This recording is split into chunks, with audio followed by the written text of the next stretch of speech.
Assalamu alaikum dear students of class 12.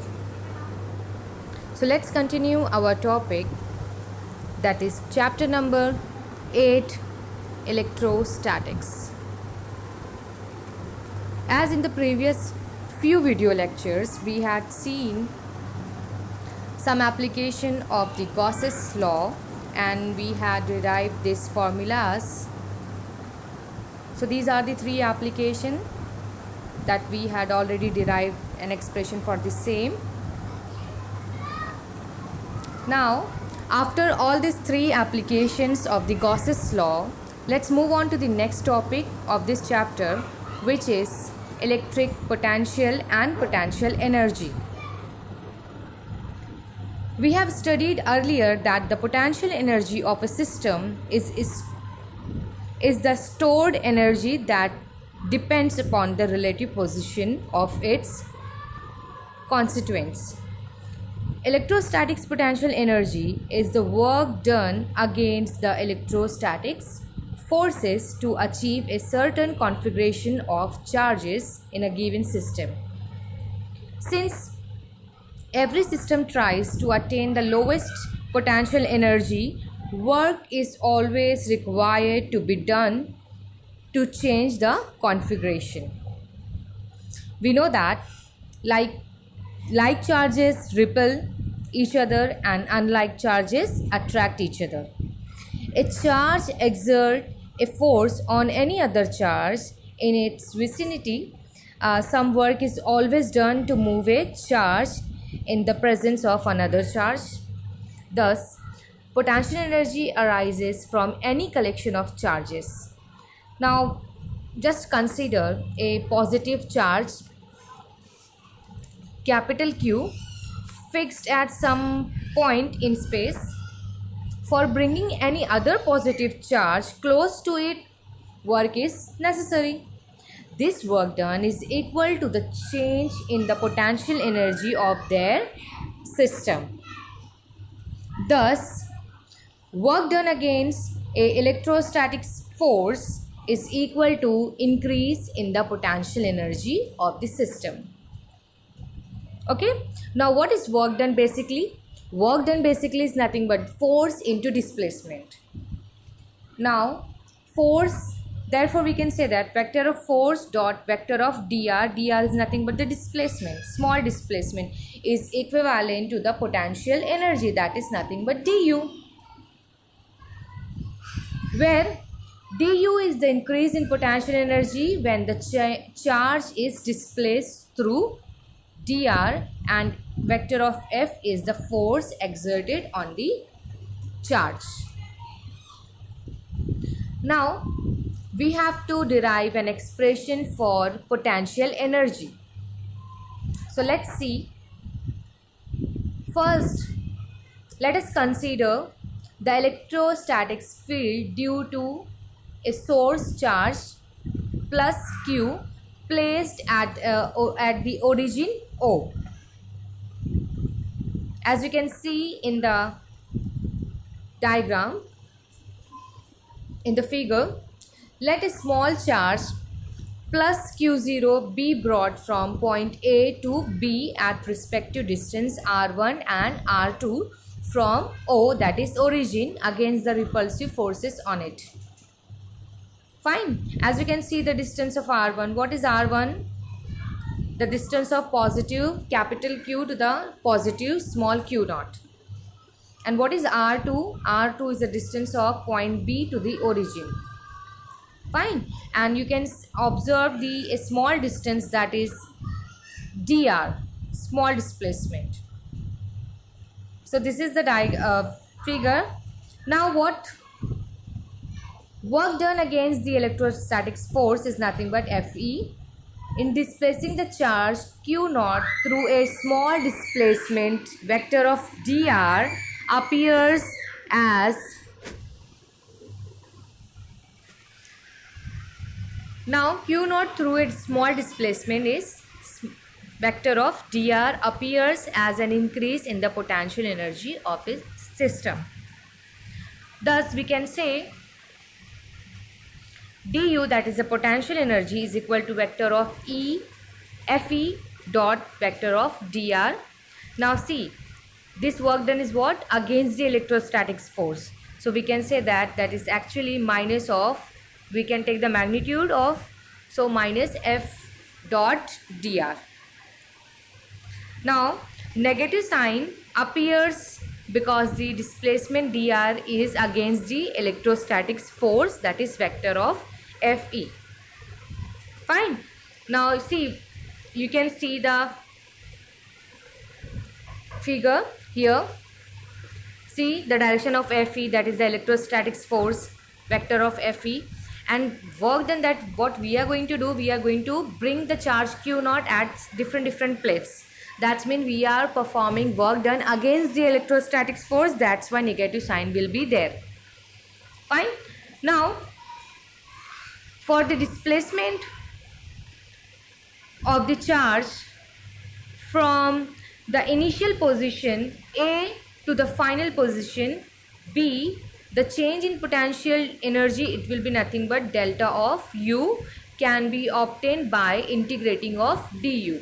Now du was the small potential energy, and del U is nothing but the potential energy by bringing the charge from initial position A to final position B. So it will be nothing but integration of the du. So delta of U is equal to integration of du with the limit of R1 and R2. Now what is R1, what is R2, I had already explained you. So as we know that du itself is nothing but negative of force into displacement, so we can substitute the value of du, so we can have this. Now see, the electrostatic force, which is also called as Coulomb force between two charges separated by distance r. Okay, now what is the Coulomb's force? So we can say that force is nothing but vector of force is equal to minus of 1 upon 4 pi epsilon naught q naught upon r square with the unit vector. Okay, if you remember the Coulomb's law, that was nothing but 1 upon 4 pi epsilon naught q1 q2 upon r square, when q1 and q2 was the 2-point charges, and here these 2-point charges are considered as capital Q and small q naught. So instead of that q1 q2, what we can able to write? Capital Q and q naught. Okay, so where this unit vector is the unit in the direction of vector of r, and negative sign shows that vector of r and force, electrostatic force, are oppositely directed. Therefore for a systems of 2-point charge, del of u is equal to integration of du with the limit of r1 to r2, so it can be equal to, as we have already seen, that is nothing but force into displacement. See this thing. Now instead of this force, we can write the Coulomb force, so it will be nothing but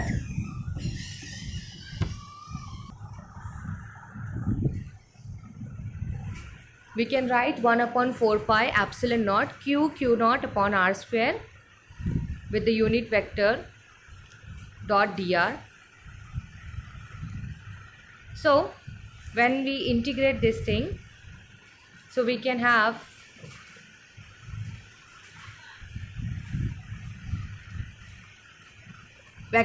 delta of u is equal to minus of 1 upon 4 pi epsilon naught q1 q2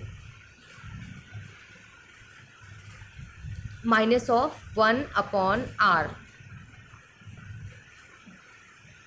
Now just see the upper limit and the lower limits. Now see, minus sign will become plus, so it will be 1 upon 4 pi epsilon naught q naught, and when we apply limits, so it will be nothing but 1 upon higher limit minus 1 upon lower limit, that is 1 upon r2 minus 1 upon r1. So finally we can have the change in the potential energy depends only upon the ends points and it's independent of the actual path taken by the charge. The change in potential energy is equal to the work done, that is VAB, against the electrostatics force. What is VAB? Work done by bringing the charge from A to B. So we can have that work done is actual nothing but the potential energy, which is equal to 1 upon 4 pi epsilon naught q naught in the bracket 1 upon r2 minus 1 upon r1. So far we have defined and concluded the change in the potential energy for a system of charges.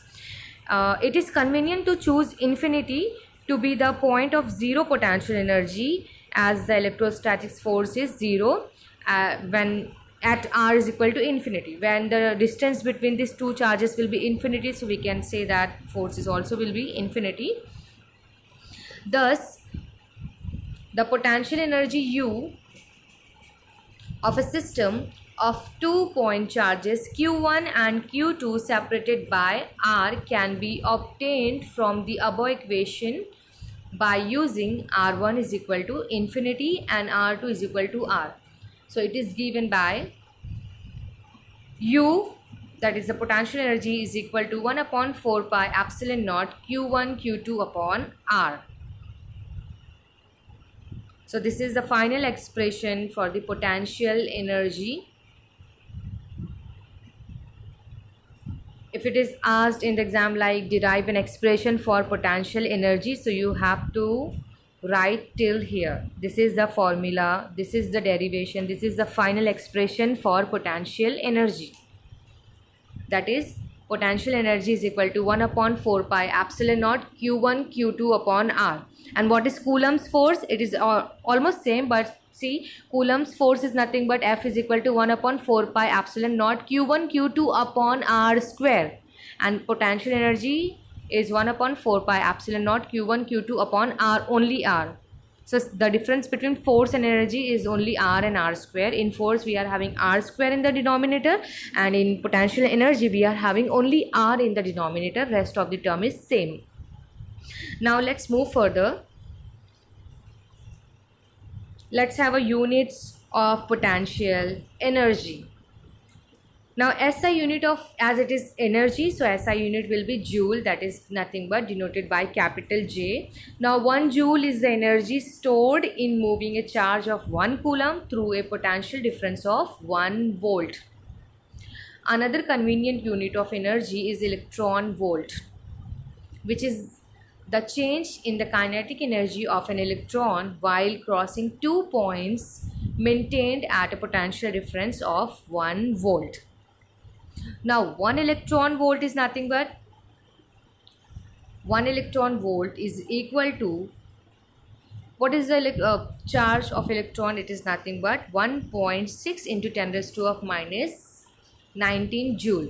So basically 1 electron volt is equivalent to how much joule? It is equivalent to 1.6 into 10 raised to minus 19 joule.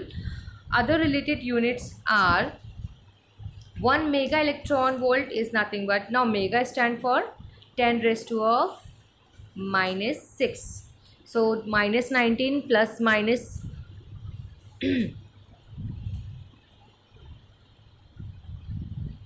milli electron volt. So 10 raised to minus 3 will be there. Now minus 19 plus minus 3, it is nothing but minus of 22.